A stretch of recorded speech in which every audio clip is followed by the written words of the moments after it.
Salut à tous les postos, on se retrouve pour une nouvelle vidéo, une vidéo un petit peu actu du jour, actu du Paris Saint-Germain, à 24 heures du match contre le FC Metz, comme vous le savez, 7ème journée de Ligue 1. Paris va essayer de continuer son sans faute, en tout cas on l'espère, ce serait vraiment très beau de faire 7 matchs, 7 victoires. Bon, on va parler un petit peu aussi de la sortie de Léo Messi face à l'Olympique Lyonnais. Pochettino, c'est quand même, on va dire, expliqué en faisant de la langue de bois. Pour ceux qui ne savent pas ce que c'est la langue de bois, c'est de dire des choses qu'on ne pense pas réellement. Bref, donc on va voir un petit peu tout ça. Bon, d'abord pour le match de mercredi, Marco Verratti a repris la course lundi, mais il risque d'être un peu court pour le match de Metz ce mercredi. Quant à Sergio Ramos, il poursuit son programme de remise en forme. Ça fait 2 mois qu'il poursuit son programme de remise en forme. Comme vous le savez, il rechute de semaine en semaine.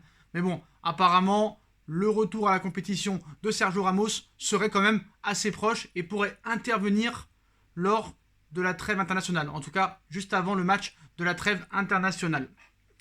En ce qui concerne Lionel Messi et les postos, Lionel Messi a reçu une béquille au-dessus du genou gauche. Mauricio Pochettino a décidé de le sortir pour cette raison, par précaution. Il boitait ce lundi matin et a passé la séance aux soins à voir l'évolution de sa douleur ce mardi ou mercredi pour savoir s'il peut s'entraîner.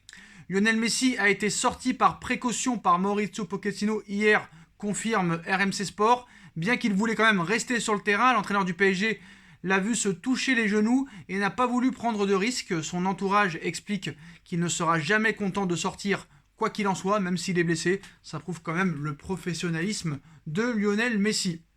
Alors, sera-t-il absent contre Metz? C'est possible, mais en tout cas, apparemment, lui veut absolument jouer mercredi, mais Pochettino prendra la décision. En ce qui concerne les autres informations, les postos, on va parler un petit peu mercato. Donc, pour revenir après un peu à Lionel Messi, vraiment, c'est un problème à la cuisse pour Léo Messi. Et il voulait malgré tout rester sur le terrain, mais Pochettino n'a pas voulu prendre de risques. Et Pochettino, sur un petit peu le jeu du Paris Saint-Germain à l'heure actuelle, malgré les victoires, c'est vrai que le jeu n'est pas au rendez-vous. Nous sommes dans une période compliquée parce que nous devons progresser de la meilleure des manières possibles, avec peu de temps pour le faire. Je suis très heureux et content de l'effort fourni, de la force de caractère que nous avons montré. Alors c'est vrai qu'il y a eu une certaine force de caractère pour revenir au score, malgré le jeu inexistant. C'est quand même une bonne performance parce que j'ai regardé le match 3 fois. J'ai regardé le match 3 fois contre l'Olympique Lyonnais. Et c'est vrai que vu l'état de forme de certains joueurs et vu le jeu pathétique qu'on propose ces dernières semaines, t'es mené au score face à une bonne équipe lyonnaise. Après, t'as été un petit peu aidé par l'arbitre parce que pour moi, il n'y a pas pénalty sur Neymar. C'est Neymar qui fait la faute. Mais sur un deuxième pénalty, Neymar aurait pu avoir faute. Je pense aussi qu'il y aurait pu avoir un carton rouge ou deux pour l'Olympique Lyonnais. Donc on peut parler de l'arbitrage aussi contre Lyon, contre Paris. C'est un petit peu du 50-50. Bon bref, voilà. Bon, au moins, Pochettino avoue, sans vraiment l'avouer, qu'ils sont dans une période compliquée et qu'il n'y a pas vraiment le temps pour se chercher des excuses. Parce qu'il y a un match contre City qui arrive et tu dois être au niveau. Alors c'est vrai que moi, je critique Paris, je critique mon club, à juste titre. Certes, ça gagne, mais certes, ça joue mal. On va parler un petit peu de Manchester City, parce que vous le savez, c'est le match qui nous intéresse tous. Dans une semaine, PSG Manchester City, victoire obligatoire pour le Paris Saint-Germain, parce que si le PSG perd, déjà Paris peut dire au revoir à la première place, et peut-être même à la qualification, mais quand même pas, parce qu'il restera 4 matchs derrière, mais après il faudra aller à Leipzig, il faudra aller à City, c'est compliqué. Donc Paris n'a pas d'autre choix que de gagner contre Manchester City. Alors tout le monde dit que Manchester City, c'est formidable, c'est exceptionnel. Je suis désolé, le dernier match de Première Ligue de Manchester City contre Southampton 0-0, on peut parler aussi de Manchester City, parce que moi j'ai regardé le match de City contre Southampton, d'accord, Paris joue très mal, mais City, désolé de le dire, c'est pas fort mieux, c'est pas vraiment exceptionnel à l'heure où on parle. On sait qu'en début de saison, eux aussi ont eu des difficultés, notamment cette défaite contre Leicester, cette défaite, on s'en rappelle tous, contre Tottenham la première journée, si je ne me trompe pas. City aussi a des problèmes au niveau du jeu. Donc je pense que réellement, Paris peut battre Manchester City mercredi. On sait que Paris, contre les très grosses équipes, ça joue avec le Traxxir, ça joue sérieux, ça joue à fond. Et je pense honnêtement qu'il y a possibilité que le PSG batte Manchester City. On voit que les fans de Manchester City en ont un peu marre de Pep Guardiola.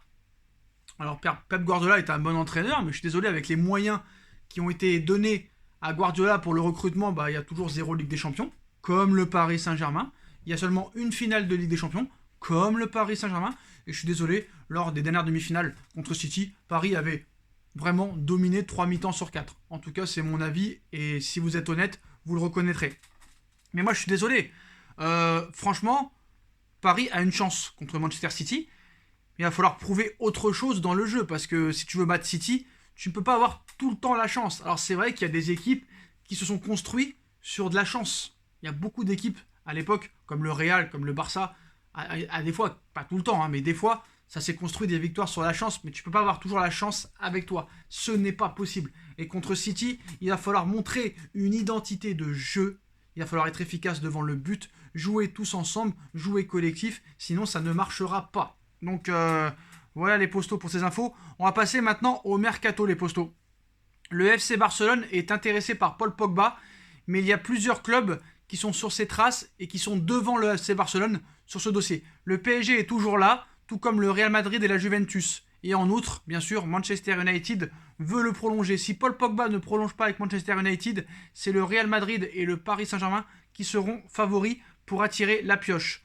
Autre dossier qu'on parle du côté du PSG, le dossier de Franck Kessié. Donc confirmation de l'intérêt du Paris Saint-Germain pour Franck Kessié par Roger Torrello.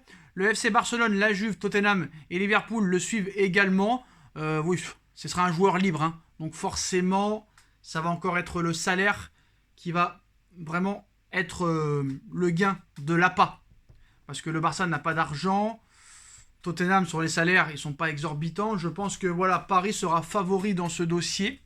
Peut-être la Juve et Liverpool seront des concurrents dangereux. Mais franchement, Franck Kessié au milieu de terrain, gratuitement, je pense que tu dois tout faire pour l'avoir.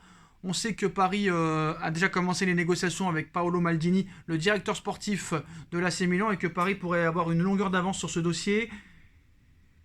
Peut-être que Paris, au milieu de terrain, ça va aussi dégager quelques joueurs comme Herrera à la fin de saison, je parle, ou peut-être comme Rafinha, ou peut-être aussi comme Wijnaldum. Pourquoi pas vendre Wijnaldum si Wijnaldum continue sur ses piètres performances. Après, on va attendre de voir quand même. On va lui laisser une saison, mais on verra. Après, vous savez que malheureusement, aucun joueur veut partir avec les salaires énormissimes qu'on leur a donnés à leur arrivée. Donc là aussi, c'est problématique du côté du Paris Saint-Germain de vendre des joueurs.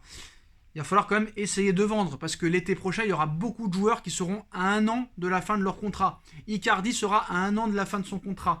Idrissa Gueye sera à 1 an de la fin de son contrat. Ander Herrera sera à 1 an de la fin de son contrat.